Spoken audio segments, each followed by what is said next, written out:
ദൈവനാമം വാഴ്ത്തുമാറാകട്ടെ. ഈ സുവിശേഷ മഹായോഗത്തിൻ്റെ പ്രാരംഭ ദിവസത്തിൽ ഇത്രത്തോളം അനുഗ്രഹത്തോടെ അനുകൂലത്തോടെ സ്വർഗത്തിലെ ദൈവം നമ്മെ കൂട്ടിവരുത്തുന്നവർ ദൈവത്തെ സ്തുതിക്കുന്നു. ഇന്ന് രാത്രി ദൈവവചനത്തിലേക്ക് നമ്മൾ പ്രവേശിക്കുകയാണ്. കർത്താവ് തൻ്റെ സുവിശേഷത്തെ ലോകത്തെ ഏറ്റവും കൂടുതൽ ശക്തിയോടെ പ്രചരിപ്പിച്ചുകൊണ്ടിരിക്കുന്ന ഒരു കാലഘട്ടമാണിത്. സുവിശേഷം ഒരു കൊടുങ്കാറ്റ് പോലെ ആഞ്ഞു വീശിക്കൊണ്ടിരിക്കുകയാണ്. അണയാനുള്ള തീ ആളിക്കത്തും എന്ന് പഴമ പറയും പോലെ സുവിശേഷത്തിൻ്റെ വാതിൽ ദൈവം അടയ്ക്കുവാൻ കാലമായിരിക്കുകയാണ്. അതുകൊണ്ട് സുവിശേഷത്തിൻ്റെ പ്രചാരം മുൻപെന്നത്തേക്കാളും വളരെ ശക്തിയോടെ നടന്നുകൊണ്ടിരിക്കുകയാണ്. അതിൻ്റെ ഒരു പൂരകമെന്ന വണ്ണമാണ് ഈ സുവിശേഷ യോഗവും ദൈവത്തിൻ്റെ ദാസനാലും ഈ പ്രസ്ഥാനത്താലും സഭയാലും ഒക്കെ ഇവിടെ ക്രമീകരിക്കപ്പെട്ടിരിക്കുന്നത്. മാനുഷികമായി ദൈവത്തിൻ്റെ ദാസൻ അതിന് മുഖാന്തരമായെങ്കിലും ഇതിൻ്റെ പിന്നിൽ ഒരു അദൃശ്യ കരമുണ്ട്. ഇതിൻ്റെ പിന്നിൽ സ്വർഗീയമായിരിക്കുന്ന ഒരു ലക്ഷ്യമുണ്ട്. ആ ലക്ഷ്യം പ്രാപിക്കുവാൻ, ആ ലക്ഷ്യം സാധിക്കുവാൻ വേണ്ടി സ്വർഗം നടത്തുന്ന പ്രവർത്തനമാണ് സുവിശേഷ മഹായോഗങ്ങൾ. ഹല്ലേലൂയ. ഇന്ന് രാത്രി നമ്മുടെ കർത്താവിൻ്റെ വിലപ്പെട്ട സാന്നിധ്യം ഇവിടെ ഉണ്ട്. യേശു പറഞ്ഞു, 2-3 പേർ എൻ്റെ നാമത്തിൽ എവിടെ കൂടിയാലും അവരുടെ മധ്യത്തിൽ ഞാൻ ഉണ്ട്. നമ്മുടെ കർത്താവിൻ്റെ അദൃശ്യ സാന്നിധ്യം കൊണ്ട് ഈ യോഗത്തെ കർത്താവ് അനുഗ്രഹിച്ചിട്ടുണ്ട്. ദൈവത്തിൻ്റെ പരിശുദ്ധാത്മാവുന്ന കാര്യസ്ഥൻ കാര്യകർത്തൃത്വങ്ങൾ ഏറ്റെടുത്തുകൊണ്ട് ഈ സ്ഥലത്ത് വ്യാപരിച്ചു കൊണ്ടിരിക്കുന്നുണ്ട്. അന്ധകാര ശക്തികൾ ഇവിടെ അടുക്കുക സാധ്യമല്ല. ദൈവത്തിൻ്റെ ദൂതസഞ്ചയം ഇവിടെ പാളയമിറങ്ങിയിരിക്കുകയാണ്. അങ്ങനെ സ്വർഗത്തിൻ്റെ സകല ഹിതങ്ങളും നിറവേറ്റുവാൻ വേണ്ടി ആരംഭിച്ചിരിക്കുന്ന സുവിശേഷ യോഗം കർത്താവ് തന്റെ മഹത്വത്തിനും കർത്താവിൻ്റെ പുകഴ്ചയ്ക്കുമാക്കി തീർക്കട്ടെ എന്ന് ആഗ്രഹിച്ചുകൊണ്ട് ആശംസിച്ചുകൊണ്ട് ദൈവത്തിൻ്റെ വചനത്തിലേക്ക് കടക്കുകയാണ്. സമയം മുന്നോട്ട് പോയതുകൊണ്ട് ആമുഖമായ ദൈവം പറയാതെ തന്നെ ദൈവത്തിൻ്റെ തിരുവചനത്തിലേക്ക് പ്രവേശിക്കാം. പരിചയമുള്ള ഒരു വേദഭാഗം വായിച്ച് ഇന്ന് രാത്രി നിങ്ങളോട് ഒരുമിച്ച് ദൈവവചനം ചിന്തിക്കുവാനാണ് ആഗ്രഹിക്കുന്നത്.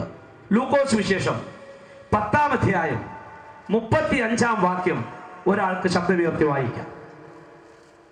പിറ്റേന്നാൾ അവൻ പുറപ്പെടുമ്പോൾ 2 വെള്ളിക്കാശ് എടുത്ത് വഴിയമ്പലക്കാരന് കൊടുത്തു, ഇവനെ രക്ഷ ചെയ്യണം, അധികം വല്ലതും ചെലവിട്ടാൽ ഞാൻ മടങ്ങി വരുമ്പോൾ തന്നുകൊള്ളാം എന്ന് അവനോട് പറഞ്ഞു. പിറ്റേന്നാൾ അവൻ പുറപ്പെടുമ്പോൾ 2 വെള്ളിക്കാശ് എടുത്ത് വഴിയമ്പലക്കാരന് കൊടുത്തു, ഇവനെ രക്ഷ ചെയ്യണം, അധികം വല്ലതും ചെലവിട്ടാൽ ഞാൻ മടങ്ങി വരുമ്പോൾ തന്നുകൊള്ളാം എന്ന് പറഞ്ഞു. പ്രിയമുള്ളവരെ, ഈ തിരുവചനത്തിനെ ആധാരമാക്കിയാണ് ഇന്ന് രാത്രി ദൈവവചനം ചിന്തിക്കുവാനായിട്ട് ഞാൻ ആഗ്രഹിക്കുന്നത്. ഈ വചനത്തിലേക്ക് പ്രവേശിക്കുന്നതിന് മുമ്പായിട്ട് 1-2 കാര്യങ്ങൾ ഓർമ്മപ്പെടുത്തി തിരുവചനത്തിന്റെ വിഷയത്തിലേക്ക് കടക്കാം. ഒന്നാമത്തെ കാര്യം, നിങ്ങൾ ആരും ഇവിടെ ഇരുന്ന് ഉറങ്ങരുത്. അതാണ് പ്രധാനപ്പെട്ട കാര്യം. പലരും യോഗത്തിന് കടന്നു വരും, പക്ഷേ പ്രസംഗം പകുതിയാകുമ്പോഴോ കാൽഭാഗമാകുമ്പോഴോ ഒക്കെ പലരും ഉറക്കം തൂങ്ങാൻ തുടങ്ങും. ഇന്ന് രാത്രി ഇവിടെ ഇരിക്കുന്ന നിങ്ങൾ ആരും അങ്ങനെ ഉറങ്ങരുത്. നിങ്ങൾ ആരുറങ്ങിയാലും ഞാൻ കാണും. പിന്നെ നിങ്ങൾ ഉണർത്താൻ, നിങ്ങൾ ഉറങ്ങിയെന്ന് നാട്ടുകാരറിയാൻ, നിങ്ങൾക്ക് നാണം കെടാനും എൻ്റെ സമയം കളയാനൊന്നും ഇടയാക്കരുത്. ഒറ്റ കുഞ്ഞു പോലും ഇവിടെ നിന്ന് ഉറങ്ങാൻ പാടുള്ളതല്ല. എല്ലാവരും വളരെ ശ്രദ്ധയോടെ താല്പര്യത്തോടെ ആയിരിക്കണം. അതുപോലെ കൊച്ചുകുട്ടികൾ, ഇവിടെ ഇരിക്കുന്ന കുഞ്ഞുങ്ങൾ, മണ്ണ് മാത്രം,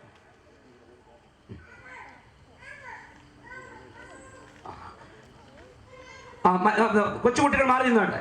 അതിലേക്ക് കൊച്ചുകുട്ടികളെല്ലാം വളരെ ശ്രദ്ധയോടെ ഇരിക്കണം. അങ്ങോട്ടും ഇങ്ങോട്ടും എഴുന്നേറ്റ് ഓടുകയൊന്നും ചെയ്യരുത്. എല്ലാവരും അച്ചടക്കമായിട്ടിരിക്കണം. അങ്ങനെ ഉറങ്ങാതെ മയങ്ങാതെ പ്രിയ സഹോദരന്മാര്, ആദിയോടന്തം ഈ ദൈവത്തിന്റെ വചനം വളരെ ശ്രദ്ധയോടെ കേട്ടിരിക്കണം. ആദിയോടന്തം കേട്ടിരുന്ന ഇടയ്ക്ക് യാതൊരുവിധ വിധിയെഴുത്തും നടത്താതെ വളരെ ശ്രദ്ധയോടെ താല്പര്യത്തോടെ കേട്ടിരിക്കുക. മറ്റൊന്ന്, ഇവിടെ വന്നിരിക്കുന്ന ദൈവമക്കൾ ഉള്ളത്തിൽ പ്രാർത്ഥിച്ചു കൊണ്ടിരിക്കണം. ഇന്ന് രാത്രി ചില മുടിയനായ പുത്രന്മാർ അപ്പന്റെ വീട്ടിലേക്ക് മടക്കയാത്ര നടത്തണം. ഇന്ന് രാത്രി വരെയും പാപബോധമില്ലാതെ കടന്നു വന്ന ചില ജീവിതങ്ങൾ ഇവിടെ വന്നും ദൂരത്തിരുന്നും കേൾക്കുന്നുണ്ട്. ഇന്ന് രാത്രി അവർ കാൽവരിയിലേക്ക് തിരിയണം. ക്രൂശിലെ ചോരയാൽ ചില ജീവിതങ്ങൾ തളിക്കപ്പെടണം. അങ്ങനെ ഇന്ന് രാത്രി ദൈവത്തിന്റെ മഹത്വവും പുകഴ്ചയും വെളിപ്പെടുവാൻ ദൈവത്തിന്റെ മക്കൾ വളരെ ശക്തിയായി പ്രാർത്ഥിച്ചു കൊണ്ടിരിക്കുക. ഇപ്രകാരം നിങ്ങൾ എല്ലാവരും ആയിരിക്കുമെന്ന വിശ്വാസത്തോടു കൂടി വായിച്ച വേദഭാഗത്തിലേക്ക് നമുക്ക് മടങ്ങി വരാം. പിറ്റന്നാൾ അവൻ പുറപ്പെടുമ്പോൾ 2 വെള്ളിക്കാശ് എടുത്ത് വഴിയമ്പലക്കാരന് കൊടുത്തു. ഇവനെ രക്ഷ ചെയ്യണം, അധികം വല്ലതും ചെലവിട്ടാൽ ഞാൻ മടങ്ങി വരുമ്പോൾ തന്നുകൊള്ളാം എന്ന് പറഞ്ഞു. നമ്മുടെ കർത്താവ് പറഞ്ഞ പ്രസിദ്ധമായ ഒരു ഉപമയോട് ബന്ധപ്പെട്ട് പറഞ്ഞ വാക്യമാണ് ഞാൻ വായിച്ചു കേൾപ്പിച്ചത്. കർത്താവായ യേശുക്രിസ്തു ഉപമകളിലൂടെ ഉപദേശവും കഥകളിലൂടെ കാര്യവും പറഞ്ഞ ലോകം കണ്ടതിലേക്ക് ഏറ്റവും വലിയ ഉത്തമ ഗുരുവാണ്. ഉപമ കൂടാതെ അവൻ ഒന്നും പറഞ്ഞില്ല എന്നാണ് തിരുവെഴുത്തിൽ വായിക്കുന്നത്.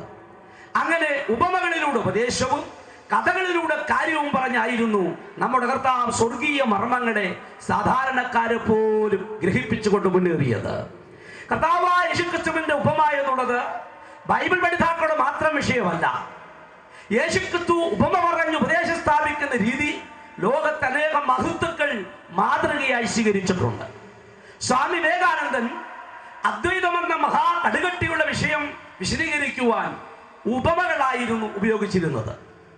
അങ്ങനെ ഉപമകളിലൂടെ ഉപദേശം പഠിപ്പിക്കുക എന്നുള്ളത് ഞാൻ പഠിച്ചത് നസ്രാനായ യേശുക്രിസ്തുവിൽ നിന്നാണെന്ന് വിവേകാനന്ദൻ തൻ്റെ പ്രസംഗത്തിലും എഴുത്തുകളിലും പറഞ്ഞിട്ടുണ്ട്. അതുപോലെ തന്നെ മലയാള സാഹിത്യ തറവാട്ടിലെ കാരണവരായിരുന്ന KP കേശവമേനോൻ യേശുദേവൻ എന്ന തന്റെ പുസ്തകത്തിൽ കുറിച്ചിട്ടു, മുടിയനായ പുത്രന്റെ ഉപമ പോലെ ഹൃദയസ്പർശിയായ ഒരു ഉപമ ഞാൻ ഒരിടത്തും ഇന്ന് വരെയും വായിച്ചിട്ടില്ല എന്ന്. അങ്ങനെ യേശുക്രിസ്തുവിന്റെ ഉപമകൾ എന്നുള്ളത് ബൈബിൾ പഠിതാക്കളുടെയോ ക്രൈസ്തവ ചിന്തകളുടെയോ മാത്രം ശ്രദ്ധയിൽപ്പെട്ട വിഷയമല്ല. വിവേകാനന്ദൻ തൊട്ട് KP കേശവമേനോൻ വരെയുള്ള ഉന്നതന്മാരും സാഹിത്യ സമ്രാട്ടുകളും സംസ്കാര ചിന്തയുള്ളവരും ഒക്കെ ഒരുപോലെ സമ്മതിച്ചിട്ടുള്ള വിഷയമാണ്. അങ്ങനെ നമ്മുടെ കർത്താവ് പറഞ്ഞ വിശ്വപ്രസിദ്ധമായ ഒരു ഉപമയാണ്, അതിനോട് ബന്ധപ്പെട്ടൊരു വാക്കാണ് ഇന്ന് രാത്രി നാം ചിന്തിക്കുവാൻ പോകുന്നത്. ഇവിടെ വളരെ പ്രസിദ്ധമായിരിക്കുന്ന ഉപമയിൽ പിറ്റന്നാൾ അവൻ പുറപ്പെടുമ്പോൾ എന്നാണ് ഞാൻ കുറുവാക്യമായി വായിച്ചത്. ഈ സംഭവം അതിന്റെ 30 മുതലുള്ള വാക്യങ്ങളിൽ 8 വാക്യങ്ങളിലായിട്ടാണ് രേഖപ്പെടുത്തിയിട്ടുള്ളത്. പിറ്റന്നാൾ എന്ന് പറഞ്ഞാൽ 3 ദിവസത്തോട് ബന്ധപ്പെടുത്തിയാണ് ഈ ഉപമയെ നമ്മുടെ കർത്താവ് കോർത്ത് ഇണക്കിയിട്ടിരിക്കുന്നത്.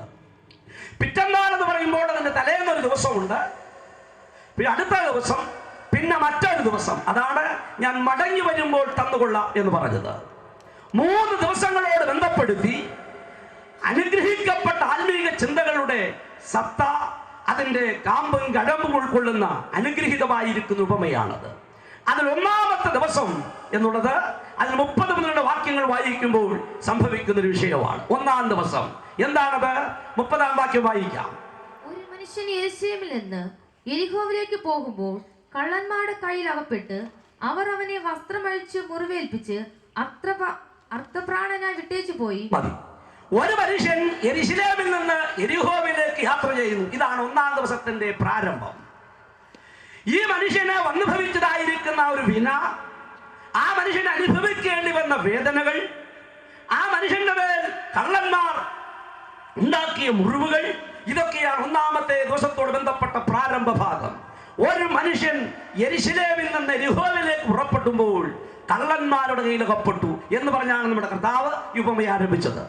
യേശുവിനെ കാണുവാൻ വന്ന ഒരു ന്യായശാസ്ത്രിയോട് അവൻ ചോദിച്ചൊരു ചോദ്യത്തിന് യേശുക്രിസ്തു കൊടുത്ത ഉത്തരവാണ് ഈ ഉപമയ്ക്ക് ആധാരമായിട്ടുള്ളത്. യേശുവിനെ പരീക്ഷിച്ചു ചോദിച്ചു എന്നാണ് സുവിശേഷം രേഖപ്പെടുത്തിയിരിക്കുന്നത്. അതിന് കർത്താവ് അവനോട് പറഞ്ഞ ഒരു ഉപമയാണിത്. ഒരു മനുഷ്യൻ യെരൂശലേമിൽ നിന്ന് യെരിഹോവിലേക്ക് യാത്രയായി. ഈ മനുഷ്യനെ കുറിച്ച് ഒറ്റവാക്കിൽ പറയുവാൻ പറഞ്ഞാൽ ഹി വാസ് എ ട്രാവലർ, അവൻ ഒരു യാത്രക്കാരനായിരുന്നു. പ്രിയപ്പെട്ട സഹോദരങ്ങളെ, യെരൂശലേമിൽ നിന്ന് യെരിഹോവിലേക്ക് യാത്രയാകുന്ന ഒരു മനുഷ്യൻ, അവന്റെ യാത്രയുടെ ആരംഭം യെരൂശലേമിൽ നിന്നാണ്. അവന്റെ യാത്രയുടെ ലക്ഷ്യം യെരിഹോ ആയിരുന്നു. ഇവൻ ഒരു യാത്രക്കാരനായിരുന്നു. മനുഷ്യ ജീവിതത്തെ സംബന്ധിച്ച് നമ്മളും ഒരു യാത്രക്കാരാണ്. ഇവിടെ വന്നിരിക്കുന്ന കുഞ്ഞുകുട്ടികൾ, ഇവിടെ ഇരിക്കുന്ന ചെറുപ്പക്കാർ, ഇവിടെ ഇരിക്കുന്ന പ്രായമായവർ എല്ലാവരും തന്നെ ഈ ലോകത്തൊരു ജീവിത യാത്ര നടത്തുന്നവരാണ്. എല്ലാവരും യാത്രക്കാരാണ്. ജനനം തൊട്ട് മരണം വരെയുള്ളതാണ് ഈ ലോക ജീവിതത്തിന്റെ യാത്ര. പ്രിയപ്പെട്ട സഹോദരങ്ങളെ, ഈ യാത്രയിൽ ഈ മനുഷ്യന് അനുഭവിച്ച വിപത്ത്, അവൻ കള്ളന്മാരുടെ കയ്യിൽ അകപ്പെട്ടു. മനുഷ്യനെ സംബന്ധിച്ചും ഏറ്റവും പ്രധാനപ്പെട്ട ഒരു വിഷയമാണിത്. മനുഷ്യന്റെ ഇന്നത്തെ സ്ഥിതി, മനുഷ്യവർഗം അകപ്പെട്ടിരിക്കുന്ന ദുസ്ഥിതി, ഇതൊക്കെയാണ് കർത്താവ് ഉപമയിലൂടെ ഉദ്ദേശിച്ചത്. എന്താണത്? ഒരു മനുഷ്യൻ യെരുശലേമിൽ നിന്ന് യെരിഹോവിലേക്ക് പുറപ്പെട്ടു, കള്ളന്മാരുടെ കയ്യിലകപ്പെട്ടു. വേദപുസ്തകത്തിൽ യെരുശലേം അനുഗ്രഹത്തിന്റെയും സമാധാനത്തിന്റെയും ദൈവീകതയുടെയും സ്ഥലമാണ്. യെരിഹോ ആകട്ടെ നേരെ വിപരീതം, സകല പാപങ്ങളുടെയും ദോഷങ്ങളുടെയും ശാപത്തിന്റെയും പൈശാചികത്വത്തിന്റെയും സിംബലായിരിക്കുന്ന സ്ഥലമാണ് യെരിഹോ. ആദ്യ മനുഷ്യൻ തൊട്ട് ഇന്ന് വരെയുള്ള മനുഷ്യൻ ദൈവസന്നിധി വിട്ട് പിശാചിത്വത്തിലേക്കും നരകത്തിലേക്കും ദോഷങ്ങളിലേക്കും നടന്നു പോകുന്നതിന്റെ ചിത്രമാണ് നമ്മുടെ കർത്താവ് ഈ ഉപമയിലൂടെ ഉദ്ദേശിച്ചത്. പ്രിയപ്പെട്ട സഹോദരങ്ങളെ, യെരുശലേമിനെ കുറിച്ച് തിരുവഴുത്തിലുണ്ട്. വളരെ അനുഗ്രഹിക്കപ്പെട്ട സ്ഥലമാണ് യെരുശലേം ദേവാലയം. അവിടെയാണ് സ്ഥിതി ചെയ്യുന്നത്. അമ്പലചുംബിയായ യെരുശലേം ദേവാലയം ജൂതന്മാരുടെ അഭിമാന സ്തംഭമായിരുന്നു. അവിടെ നടക്കുന്ന ആരാധന, ഉത്സവങ്ങളും യാഗങ്ങളും ആചാരാനുഷ്ഠാനങ്ങളും കർമ്മകാണ്ഡങ്ങളും യഹൂദന്മാർ അവരുടെ അഭിമാന ചിഹ്നമായി കരുതിയിരുന്നു. അങ്ങനെ എല്ലാ നിലയിലും ദൈവികതയും ദൈവത്തിന്റെ വെളിച്ചവും മിന്നിയിരുന്ന പ്രകാശിച്ചിരുന്ന യെരുശലേം വിട്ട് യെരിഹോവിലേക്ക് ചിത്രം എന്താണ്? യോശുവയുടെ പുസ്തകം 2-ാം അധ്യായം നിങ്ങൾ വീട്ടിൽ പോയി വായിക്കണം. അവിടെ ചെല്ലുമ്പോൾ, അവിടെ വായിക്കുമ്പോൾ ഈ പട്ടണത്തിന്റെ മതിലിന്റെ പുറത്ത് റാഹാബ് എന്ന വേശ്യ വാർത്തിരുന്നു. വീണ്ടും യോശുവയുടെ പുസ്തകം 6-ാം അധ്യായം നിങ്ങൾ വീട്ടിൽ പോയി വായിച്ചു നോക്കുക. അവിടെ നാം വായിക്കുമ്പോൾ ദൈവത്തിന്റെ ദാസനായിരിക്കുന്ന യോശുവ ഈ പട്ടണത്തെ ശപിക്കുകയാണ്. ഇതിന് വാതിലിടുന്നവൻ, ഓടാമ്പലിടുന്നവൻ, അവന്റെ മക്കൾ നഷ്ടപ്പെടുമെന്ന് ശാപം ചൊരിയുകയാണ്. അങ്ങനെ ദൈവത്തിന്റെ ദാസനായ യോശുവയാൽ ശപിക്കപ്പെട്ട സ്ഥലമാണ് യെരിഹോ പട്ടണം. അതുപോലെ തന്നെ രാജാക്കന്മാർ 2-ാം പുസ്തകം 2-ാം അധ്യായം നിങ്ങൾ വായിച്ചാൽ ഒരു കാര്യം കാണാം. എലീശാ പ്രവാചകൻ യെരിഹോവിൽ ചെന്നു. അവിടെ ചെന്നപ്പോൾ ദേശനിവാസികൾ പറഞ്ഞു, ഈ സ്ഥലം കാഴ്ചയ്ക്ക് മനോഹരമാണ്, പക്ഷേ ഈ സ്ഥലത്ത് 2 ദോഷമുണ്ട്. ഒന്ന്, ഇവിടുത്തെ വെള്ളം ചീത്തയാണ്. 2, ഇവിടെ ഗർഭനാശമുണ്ടാകുന്നു. അങ്ങനെ ഗർഭനാശമുണ്ടാകുന്ന, കുടിക്കുവാൻ പഥ്യമല്ലാത്ത ചീത്ത വെള്ളമുള്ള ഈ നാടിനെ കുറിച്ച് നാട്ടുകാർ പരാതി പറഞ്ഞപ്പോൾ ദൈവത്തിന്റെ ദാസനായ എലീശ പറഞ്ഞു, ഒരു തളികയും ഉപ്പും കൊണ്ടുവരുവിൻ. അങ്ങനെ തളിക കൊണ്ടുവന്ന് ആ പുത്തന്തളിൽ ഉപ്പിട്ട് വെള്ളത്തിലൊഴിച്ചിട്ട് ആ വെള്ളത്തെ പഥ്യമാക്കി ഇനി ഒരിക്കലൂടെ ഗർഭനാശം ഉണ്ടാകുകയില്ല എന്ന് ആജ്ഞാപിച്ച് ദൈവത്തിന്റെ ദാസന്റെ കൽപ്പന പ്രകാരം വെള്ളം പഥ്യമായി തീർന്നു, രുചികരമായി തീർന്നു. ചാവെള്ള പ്രസവം ഉണ്ടാക്കുന്ന, കുഞ്ഞുങ്ങളെ നശിപ്പിക്കുന്ന സംഹാരമൂർത്തി ആ നാട് വിട്ടോടി പറയുവാൻ ഇടയായതായി രാജാക്കന്മാർ 2-ാം പുസ്തകത്തിൽ നാം വായിക്കുന്നു. പ്രിയപ്പെട്ടവരെ, കർത്താവിന്റെ സന്നിധാനത്തിലും ദൈവത്തിന്റെ സന്നിധാനത്തിലും എല്ലാറ്റിലും പരിഹാരമുണ്ട്. ആമേൻ. ഏത് ഭക്ഷണത്തിനും യേശു കർത്താവിന്റെ അടുക്കൽ പരിഹാരമുണ്ട്. ഞങ്ങള് വിടിവിച്ചാങ്കോവിന്റെ അടുത്തൊരു യോഗം, ഒരു സുവിശേഷ യോഗം ക്രമീകരിക്കുവാനായി പോയി. 1-ാം ദിവസം സ്റ്റേജിൽ നിന്നുകൊണ്ട് പാട്ടുകാരൻ പാട്ട് പാടിക്കൊണ്ടിരുന്നപ്പോൾ ഒരാൾ എന്നെ പുറകിലേക്ക് വന്ന് എന്നെ വിളിച്ചു. എന്നോട് ചോദിച്ചു, ആരോട് ചോദിച്ചിട്ടാണ് യോഗം നടത്തിയത്? ആരോട് ചോദിച്ച് സ്റ്റേജ് കെട്ടി? ഒരു പ്രശ്നമായി. ഞാൻ കാല് പിടിച്ചു പറഞ്ഞു, ഇന്നൊരു ദിവസം മതി, അത് കഴിഞ്ഞ് പൊയ്ക്കൊള്ളാമെന്ന് പറഞ്ഞു.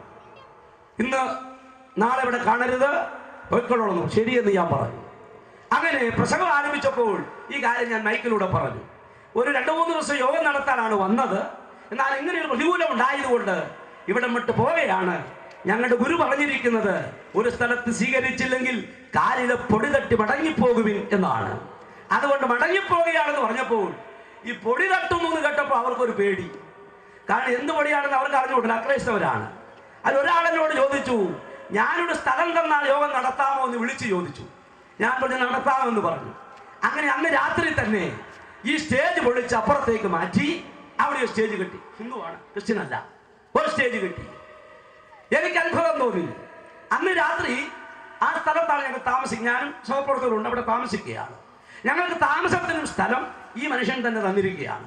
അദ്ദേഹത്തിന്റെ കുടുംബ വീടാണ്. അദ്ദേഹം ഒരു ബിസിനസ്മാനാണ്. ആ കുടുംബ വീട്ടിൽ ഞാനും എൻ്റെ സഹപ്രവർത്തകരും മീറ്റിംഗ് എല്ലാം കഴിഞ്ഞ് കടന്നു ചെന്നു. അവിടെ ചെന്നപ്പോൾ അവിടുത്തെ അമ്മച്ചിയും അമ്മച്ചിയുടെ ഇളയ മോനും ഈ സ്നേഹിതന്റെ അനുജൻ അവിടെ ഉണ്ട്. ഞങ്ങൾ അമ്മച്ചിയെ പരിചയപ്പെട്ടു. അമ്മച്ചിയോട് എന്തൊക്കെയുണ്ട് അമ്മച്ചി വിശേഷം? അമ്മച്ചി പറഞ്ഞ പോലെ ഞാനൊരു ദുഃഖത്തിലാണ്. ഞാൻ എന്താണ് ദുഃഖം? എൻ്റെ ഇളയ മരുമകൾ പ്രസവത്തിനായി SIT പോയിരിക്കുകയാണ്. ഞാൻ അതിനെന്താണ് ദുഃഖം? എന്നോട് പറഞ്ഞു, അവൾ 2 വട്ടം പ്രസവിച്ചു. 1 മാസം വരെ കുഞ്ഞുങ്ങൾ കിടക്കും. കഷ്ടിച്ച് 30 ദിവസം കിടക്കും. 30-ാം ദിവസത്തിനുള്ളിൽ 2 എണ്ണവും മരിച്ചുപോയി. ആ 2 എണ്ണത്തിന്റെ ശവക്കല്ലറയാണ് ആ കാണുന്നത്. ഇനി അവൾ പ്രസവത്തിന് പോയി എന്ന് കേൾക്കുമ്പോൾ ഉള്ളിലൊരു ആദിയാണ് മകനെ. അതിനെയും 10-30 ദിവസം കയ്യിൽ വെച്ചത് ആലോചിച്ചിട്ട് അതിനും കുഴിവെട്ടേണ്ടി വരുമല്ലോ, അടക്കേണ്ടി വരുമല്ലോ എന്നുള്ള ദുഃഖമാണ് എൻ്റെ. അങ്ങനെ ഞങ്ങൾ ദുഃഖത്തിലാണ് എന്ന് പറഞ്ഞു. പ്രിയമുള്ളവരെ, രാജാക്കന്മാർ 2-ാം പുസ്തകം തുറന്ന് ഞാൻ അമ്മച്ചയെ വായിച്ചു കേൾപ്പിച്ചു. ഗർഭനാശം ഉണ്ടാക്കുന്ന, കുഞ്ഞുങ്ങളെ തകർക്കുന്ന, ഗർഭലോകത്ത് വെച്ച് തന്നെ ജീവനെ തകർക്കുന്ന ദുഷ്ടന്റെ വ്യാപാര ശക്തിയുള്ള യെരിഹോവിൽ വെച്ച് എലീശ പറഞ്ഞ വാക്ക് അമ്മച്ചയെ വായിച്ചു കേൾപ്പിച്ചു. എന്നിട്ട് പറഞ്ഞു, ഈ ഉപ്പ് കർത്താവായ യേശുക്രിസ്തുവിന്റെ കൃപയെ കാണിക്കുകയാണ്. ഇത് നിങ്ങളുടെ ജീവിതത്തിൽ വീണാൽ, ഇത് ഈ കുടുംബത്തിലേക്ക് വീണാൽ, ഇനി ഇവിടെ ഗർഭനാശം ഉണ്ടാകുകയില്ല. നിങ്ങളുടെ മരുമകൾ പ്രസവിക്കും, ആ കുഞ്ഞ് വളർന്നു വരും, ദീർഘായുസ് ഉണ്ടാകും. യേശു കർത്താവിന്റെ നാമത്തിൽ ആ അത്ഭുതം നിങ്ങളുടെ വീട്ടിൽ നടക്കും എന്ന് പറഞ്ഞു. ഉടനെ അതുവരെ ഉണ്ടാതിരുന്ന ഇളയ മകൻ പെട്ടെന്ന് പറഞ്ഞു, അങ്ങനെ എൻ്റെ ഭാര്യ പ്രസവിച്ച് ഈ കുഞ്ഞ് ദീർഘായുസോടെ കിട്ടിയാൽ ഞാനും എൻ്റെ കുടുംബവും യേശുവിലായി തീരും, യേശുവിനെ ആരാധിക്കും, ഞങ്ങൾ പള്ളിക്കാരായി തീരും. ഹല്ലേലൂയ. സഹോദരങ്ങളെ, ഒരു കാര്യം വളരെ വിനയത്തോടെ പറയട്ടെ. അവിടെ കഴിഞ്ഞ് ഞങ്ങളുടെ യോഗം വെള്ളായണി ഊക്കോടായിരുന്നു. ആ ഗ്രാമത്തിൽ യോഗം നടന്നുകൊണ്ടിരിക്കുന്നതിന് 2-ാം ദിവസം ഒരു പയ്യനോട് 4 മണിയായപ്പോൾ ഒരു പൊതി കൊണ്ടുവന്ന് എൻ്റെ കയ്യിൽ തന്നു. എന്നോട് പറഞ്ഞു അവിടെ നിന്ന് തന്നയച്ചതാണെന്ന്. ഞാൻ നോക്കിയപ്പോൾ കുറച്ച് പഴം, ബിസ്ക്കറ്റ്, മിഠായി ഒക്കെ ഉണ്ട്. അവൻ്റെ ഭാര്യ പ്രസവിച്ചു. അതിൻ്റെ സന്തോഷത്തിന് ഞങ്ങൾക്ക് കൊടുത്തയച്ചിരിക്കുകയാണ്. ആ പൊതി ഊക്കോട് എന്ന ഗ്രാമത്തിൽ ഉയർത്തിക്കൊണ്ട് അവിടെ ഉണ്ടായ സംഭവം വിശദീകരിച്ചു. അവിടെ ഒരു ദൈവഭയം തട്ടി. ഞാൻ വളരെ വിനയത്തോടെ പറയട്ടെ, ഇന്നും ഒരു പെൺകുഞ്ഞിനെയും വലങ്കയിൽ പിടിച്ചുകൊണ്ട് ആ പിതാവും മാതാവും തൊട്ടടുത്തുള്ള പള്ളിയിൽ പോയി യേശുവിനെ ആരാധിച്ചു കൊണ്ടിരിക്കുകയാണ്. വർഷം 8 കഴിഞ്ഞു. ഹല്ലേലൂയ. സംഹാരമൂർത്തി ആ വീട്ടിൽ കണ്ണുവെച്ച് ജീവിതങ്ങളെ, കുഞ്ഞുങ്ങളെ തകർത്തുകൊണ്ടിരിക്കുന്ന ആ കുടുംബത്തിലേക്ക് ദൈവത്തിന്റെ ദാസന്മാർ കാലുകുത്തിയപ്പോൾ അന്ധകാരത്തിന്റെ അതിവ് തുറയ്ക്കുവാൻ തുടങ്ങി. ദൈവത്തിന്റെ ശക്തി അവിടെ വ്യാപരിക്കുവാൻ തുടങ്ങി. ആ ദേശം ആ കുടുംബം അനുഗ്രഹിക്കപ്പെട്ടു. ദൈവകൃപ നിറഞ്ഞതായി തീർന്നു. ഞാൻ പറഞ്ഞത്, കർത്താവായ യേശുക്രിസ്തുവിന്റെ സന്നിധാനത്തിൽ എല്ലാറ്റിനും പരിഹാരമുണ്ട്. ആമേൻ. ഞങ്ങളവിടെ ചെന്നില്ലായിരുന്നെങ്കിലോ, സുവിശേഷമായി അവിടെ കടന്നു ചെന്ന് ഇവിടെ വിട്ടുപോകുവാൻ ഒരാൾ പറഞ്ഞപ്പോൾ ഞങ്ങൾ മടങ്ങിപ്പോന്നിരുന്നെങ്കിലോ, ദൈവത്തിന് ആ കുടുംബത്തെ കുറിച്ചൊരു പദ്ധതി ഉണ്ടായിരുന്നു. ഇന്ന് രാത്രിയിൽ ഇവിടെ കടന്നു വന്നിരിക്കുന്ന ഓരോരുത്തരോടൊരു കാര്യം പറയട്ടെ. സ്വർഗത്തിന് നിങ്ങളെ കുറിച്ചൊരു പദ്ധതിയുണ്ട്. ഓ, നിങ്ങൾ മനുഷ്യനാണോ? നിങ്ങൾ ഈ ലോകത്ത് മനുഷ്യജീവിയായി ജനിച്ചിട്ടുണ്ടോ? ആ ഉടയവന് നിങ്ങൾ ഓരോരുത്തരെ കുറിച്ചും ഒരു പദ്ധതിയുണ്ട്. ആ ലക്ഷ്യമുണ്ട് പ്രിയപ്പെട്ടവരെ. അതുകൊണ്ട് സ്വർഗത്തിന്റെ പദ്ധതി എന്താണെന്നറിയുവാൻ, ദൈവത്തിന്റെ ലക്ഷ്യം എന്താണെന്നറിയുവാൻ ഇന്ന് രാത്രി സ്വർഗം നിങ്ങളെ കുറിച്ച് ആഗ്രഹിക്കുന്നു. അതിനാണ് സുവിശേഷം നിങ്ങളെ കേൾപ്പിക്കുന്നത്. അതിനാണ് യോഗത്തിലേക്ക് കർത്താവ് നിങ്ങളെ കൊണ്ടുവന്നിരിക്കുന്നത്. അതുകൊണ്ട് യെരിഹോ പട്ടണം കാഴ്ചക്ക് മനോഹരമായിരുന്നു. അവിടെ പ്രശ്നങ്ങളുള്ള പട്ടണമായിരുന്നു, സ്ഥലമായിരുന്നു. പുതിയത്തിലേക്ക് വരുമ്പോഴും ചുങ്കക്കാരിൽ പ്രമാണിയായ സക്കായി പാർത്തിരുന്ന സ്ഥലം ഇതാണ്. കുരുടന്മാർ പാർത്തിരുന്ന സ്ഥലം ഇതാണ്. അതുപോലെ തന്നെ കള്ളന്മാർ പാർത്തിരുന്ന സ്ഥലം ഇതാണ്. ഇങ്ങനെ എല്ലാ നിലയിൽ പരിശോധിച്ചാലും വളരെ മോശപ്പെട്ട സ്ഥലം, നരകത്തിന്റെയും പൈശാചികത്വത്തിന്റെയും അധർമ്മത്തിന്റെയും നിഴലായിട്ട് പൊരുളായിട്ടാണ് യെരിഹോ നിലകൊള്ളുന്നത്. അപ്പോൾ യെരുശലേമിൽ നിന്ന് യെരിഹോവിലേക്ക് ഒരു മനുഷ്യൻ യാത്ര ചെയ്തു എന്ന് പറഞ്ഞാൽ ദൈവസന്നിധി വിട്ട് പാപത്തിലേക്കും ദോഷത്തിലേക്കും നരകത്തിലേക്കും യാത്ര ചെയ്യുന്ന മനുഷ്യവർഗത്തിന്റെ ചിത്രമാണ് സഹോദരങ്ങളെ നമ്മുടെ കർത്താവ് വെളിപ്പെടുത്തിയ ഈ ഉപമയുടെ 1-ാമത്തെ വാക്യം. ആമേൻ. ഇത് ആദ്യ മനുഷ്യനോട് ബന്ധത്തിന് ശരിയാണ്. ഒന്നുമില്ലായ്മയിൽ എല്ലാം ഉണ്ടാകട്ടെ എന്ന് പറഞ്ഞപ്പോൾ സകലം ഉരുവാക്കിയ ദൈവം മനുഷ്യന്റെ കാര്യം വന്നപ്പോൾ കേവലം കൽപ്പന മാറ്റിവെച്ചിട്ട് അവിടുന്ന് തൃക്കരം കൊണ്ട് മണ്ണെടുക്കുന്നു. ആ മണ്ണുകൊണ്ട് ശരീരത്തെ മെനയുന്നു. അവന്റെ മൂക്കിലേക്ക് ജീവശ്വാസം ഊതുന്നു. അവനെ ജീവനുള്ള ദേഹിയാക്കി നിർത്തി. അതും പോരാഞ്ഞിട്ട് അവൻ ഏകനായിരിക്കും നന്നല്ല എന്ന് കണ്ട് അവന്റെ വാരിയല്ലുകളിൽ ഒന്നെടുത്തു അവന് ഭാര്യയെ ഉണ്ടാക്കി കൊടുക്കുന്നു. അങ്ങനെ മറ്റുള്ള ജീവജാലങ്ങളെല്ലാം ഉണ്ടാകട്ടെ ഉണ്ടാകട്ടെ എന്ന് പറഞ്ഞ് ഉരുവാക്കിയ ദൈവം മനുഷ്യന്റെ കാര്യം വന്നപ്പോൾ അതുവരെയുള്ള കാര്യങ്ങൾ വ്യത്യസ്തമായ ഒരു രീതി ഉപയോഗിക്കുന്നു. അതിന്റെ അർത്ഥം മറ്റുള്ള എല്ലാ ജീവജാലങ്ങളിൽ നിന്നും മനുഷ്യൻ വ്യത്യസ്തനായിരിക്കണം, വ്യതിരക്തനായിരിക്കണം, അകന്നവനായിരിക്കണം, ഉയർന്നവനായിരിക്കണം, മൂല്യമുള്ളവനായിരിക്കണം, വിലയുള്ളവനായിരിക്കണമെന്ന് ആഗ്രഹിച്ചത് കൊണ്ടാണ് ദൈവം അത് ചെയ്തത്. ഹല്ലേലൂയ.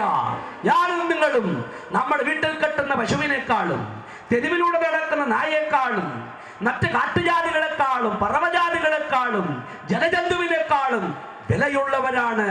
അതുകൊണ്ടാണ് നമ്മെ ദൈവം സുവിശേഷം കേൾപ്പിക്കുന്നത്. അങ്ങനെ ദൈവ